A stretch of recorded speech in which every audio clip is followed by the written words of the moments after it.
pushing for, sir. BSNL की strategic plan को देखकर एक बार फिर से जियो, एयरटेल और वीआई ने पकड़ लिया माथा। प्रधानमंत्री नरेंद्र मोदी और एलन मस्क के इस स्पीच के बाद बीएसएनएल ने तो मानो टहलका ही मचा दिया है, क्योंकि बीएसएनएल के साथ साथ अब भारत सरकार भी अपनी कमर कस चुकी है और दुनिया के सबसे अमीर शख्स में गिने जाने वाले एलन मस्क की कंपनी स्टारलिंक के साथ बीएसएनएल मिलकर भारत के कोने कोने में डेटा क्रांति लाने जा रहा है। आपको जानकर हैरानी होगी कि बीएसएनएल और स्टारलिंक ने इस तरीके का प्लान बनाया है जिसे देखकर जियो, एयरटेल और वीआई की सांस थमती हुई नजर आ रही है, क्योंकि माना जा रहा है कि जियो ने पूरी कोशिश की थी कि भारत की सरकारी टेलीकॉम कंपनी बीएसएनएल के साथ काम करने के लिए स्टारलिंक को लाइसेंस न मिल पाए, लेकिन मोटा भाई की एक नहीं चली और एलन मस्क की कंपनी स्टारलिंक को भारत की टेलीकम्युनिकेशन के लिए सैटेलाइट इंटरनेट प्रोवाइड करने का लाइसेंस मिल चुका है। यहां पर इस आर्टिकल में आप देख सकते हैं कि Starlink finally gets GMPCS licence in India from the department of telecommunications.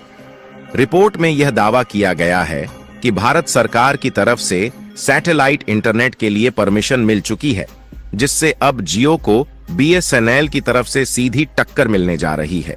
यकीन मानिए दोस्तों, 2.5-3 सालों के इंतजार के बाद स्टारलिंक को यह लाइसेंस मिला है और इस लाइसेंस को दिलाने में रतन टाटा ने अहम योगदान दिया है। आखिर ऐसी कौन सी वजह थी जिसके कारण 2.5 से 3 साल तक परमिशन नहीं मिल रही थी और ऐसा क्या हुआ कि अचानक स्टारलिंक को परमिशन दे दी गई है और इससे बीएसएनएल का कौन सा फायदा होने जा रहा है, इस वीडियो में हम आपको बताने वाले हैं। लेकिन आगे बढ़ने से पहले बीएसएनएल ने जियो, एयरटेल और वोडाफोन आइडिया को सीधे टक्कर देने के लिए मार्केट में अपने कदम को रख दिया है। उसके लिए वीडियो को एक लाइक और सब्सक्राइब करके कमेंट बॉक्स में रतन टाटा और बीएसएनएल को बधाई देना बिल्कुल ना भूले। दरअसल पिछले कुछ दिनों में प्राइवेट सेक्टर की तीनों टेलीकॉम कंपनियां जियो, एयरटेल और वीआई ने अचानक से अपने रिचार्ज प्लान की कीमतों को बढ़ाया है। इससे यह यकीन हो गया है कि ये कंपनियां लोगों को अपना गुलाम समझने लगी हैं, लेकिन इनकी सर्विस इतनी भी एडवांस नहीं है कि उनके सिवाय लोगों के पास कोई दूसरा ऑप्शन नहीं है। अगर बीएसएनएल, टाटा और स्टारलिंक तीनों साथ में मिलकर काम करते हैं तो इनकी सर्विस इतनी ज्यादा एडवांस होने वाली है जिसके बारे में जियो, एयरटेल और वीआई सोच भी नहीं सकते।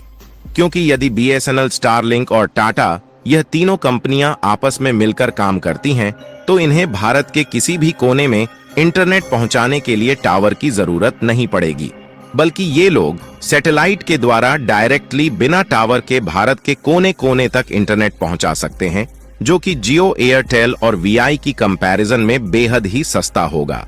और वैसे भी बीएसएनएल के टावर जहां पर लगे हुए हैं और नेटवर्क अच्छे चलते हैं, वहां पर भी बीएसएनएल की सर्विसेज जियो, एयरटेल और वीआई की अपेक्षा लगभग आधे दामों में मिल रही है। वैसे देखा जाए तो मुकेश अंबानी को भी भारत की बीएसएनएल, स्टारलिंक और टाटा की जुगलपंथी के बारे में पता चल चुका है, इसलिए वह भी सैटेलाइट इंटरनेट प्रोवाइड करने में हाथ पांव मार रहे हैं। लेकिन इनके पास स्पेसएक्स जैसी कंपनी नहीं है जिससे यह हजारों और लाखों सैटेलाइट अंतरिक्ष में लॉन्च करके बिना टावर के डायरेक्टली इंटरनेट डाटा लोगों तक पहुंचाने में असफल हो रहे हैं। जबकि बीएसएनएल भारत सरकार द्वारा संचालित होती है और भारत सरकार को एलन मस्क की स्पेसएक्स की सब्सिडियरी कंपनी स्टारलिंक का साथ मिल चुका है और अब सैटेलाइट इंटरनेट लोगों तक पहुंचाने के लिए बीएसएनएल, टाटा और स्टारलिंक तीनों कंपनियां साथ मिल चुकी हैं, जिससे बीएसएनएल का काम कई गुना आसान हो चुका है। यानी कि देखा जाए तो अब जियो, एयरटेल और वीआई को जल्द ही भारतीय कस्टमर को लूटने का अंजाम भुगतना होगा। यह कंपनियां आज के समय में भारतीय मोबाइल यूजर्स को अपना गुलाम इसलिए समझना शुरू कर चुकी है क्योंकि यह कंपनियां समय के साथ बदल चुकी हैं। लेकिन इसी बीच भारत की सरकारी स्वामित्व वाली कंपनी बीएसएनएल समय के साथ नहीं बदल पाई, जिससे बीएसएनएल को अपने कस्टमर से हाथ धोना पड़ा। फिलहाल बीएसएनएल भले ही उस समय नहीं बदल पाया, लेकिन बीएसएनएल ने अपनी पुरानी गलतियों से सीख लेकर अब बदलना शुरू कर दिया है और बीएसएनएल वही पहले वाली सोच लेकर आगे बढ़ रहा है कि लोगों तक सस्ता और हाई स्पीड इंटरनेट पहुंचाया जाए।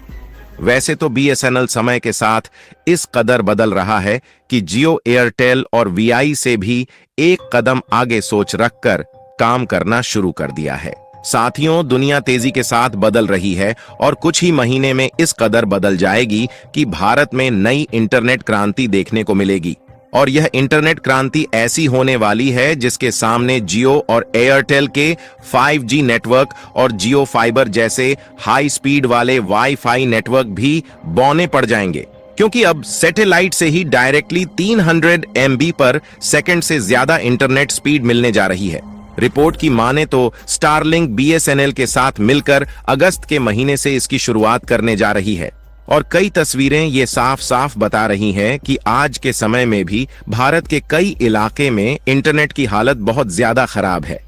आज के समय में इंटरनेट से पढ़ाई करने वाले बच्चों के लिए कनेक्टिविटी से जुड़ी समस्याएं इसलिए बढ़ चुकी हैं क्योंकि जियो, एयरटेल और वोडाफोन आइडिया ने अपने रिचार्ज के प्लान को तो महंगा कर ही दिया है, लेकिन समय के साथ साथ व्यवस्थाएं नहीं बदली और जिन लोगों को अच्छा इंटरनेट मिल रहा है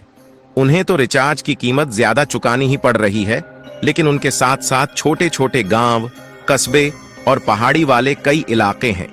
जहां पर इंटरनेट की कनेक्टिविटी अच्छी नहीं है, उनको भी इंटरनेट का लाभ उठाने के लिए मजबूरन उतनी ही कीमत चुकानी पड़ रही है। फिलहाल अब एलॉन मस्क की स्टारलिंक की भारत में एंट्री के बाद महंगे रिचार्ज और स्लो स्पीड से जुड़ी लोगों की दिक्कतें खत्म होने जा रही हैं। जब कोई आम इंसान दिन भर का काम खत्म करने के बाद शाम को ऊपर देखता है तो उसे आसमान नजर आता है, लेकिन वही एलॉन मस्क जैसे इंसान जब आसमान की ओर देखते हैं तो उन्हें आसमान के बाद सारा जहान नजर आता है। और एलन मस्क की स्टारलिंक कंपनी द्वारा सैटेलाइट इंटरनेट को भारत के कोने कोने तक पहुंचाना बेहद ही आसान हो चुका है और यह कंपनी ऑलरेडी टेस्टिंग के तौर पर कई देशों के साथ मिलकर इसी तरीके की सैटेलाइट इंटरनेट प्रोवाइड कर रही है। और स्टारलिंक ने ऐसी जगह पर सैटेलाइट इंटरनेट पहुंचाकर टेस्ट कर लिया है जहां पर जियो फाइबर और 5G नेटवर्क फेल हो जाते हैं। आपको बता दें कि एलन मस्क द्वारा संचालित स्टारलिंक को भारत में लाने की यह पहली कोशिश नहीं है, बल्कि साल 2021 से ही भारत में सैटेलाइट इंटरनेट प्रोवाइड करने के लिए इसे लाने की कोशिश की जा रही है। हालांकि कुछ सिक्योरिटी और डेटा गोपनीयता को लेकर एलॉन मस्क सहमत नहीं थे, लेकिन अब एलॉन मस्क भारत की नीति पर सहमत हो गए हैं, इसलिए इनको भारत की तरफ से लाइसेंस दे दिया गया है। अगर ध्यान दिया जाए तो भारत के कई ऐसे सुदूर और पहाड़ी इलाके हैं जहां पर इंटरनेट पहुंचाना काफी ज्यादा मुश्किल हो रहा है, क्योंकि टावर और ब्रॉडबैंड सर्विस पहुंचाने के लिए तारों का जाल बिछाना काफी ज्यादा एक्सपेंसिव है। लेकिन स्टारलिंक जिस तर्ज पर काम करता है, इसी पर भारत की स्पेस एजेंसी इसरो भी पिछले कुछ सालों से काम कर रही है और इस बात की उम्मीद है कि भारत की स्वदेशी कंपनी को भी जल्द ही सफलता मिलेगी, क्योंकि भारत सैटेलाइट इंटरनेट की उपयोगिता जानता है, इसीलिए इसमें तेजी के साथ आगे बढ़ रहा है। हालांकि अभी एलॉन मस्क की एंट्री से भारत की प्राइवेट टेलीकॉम कंपनियां नाराज दिख रही हैं,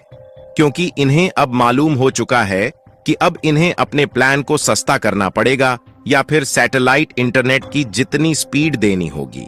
फिलहाल भारत की बीएसएनएल को एलॉन मस्क और रतन टाटा का साथ मिल रहा है। इसके लिए कमेंट बॉक्स में बधाई देना बिल्कुल ना भूलें और इस वीडियो को एक लाइक करके अपने ज्यादा से ज्यादा मित्रों तक शेयर करें ताकि यह जानकारी सभी लोगों को मिल सके। इसी तरह और भी नॉलेजेबल वीडियो देखने के लिए चैनल को सब्सक्राइब करके बेल आइकन को ऑल पर जरूर सेलेक्ट करें। जय श्री राम।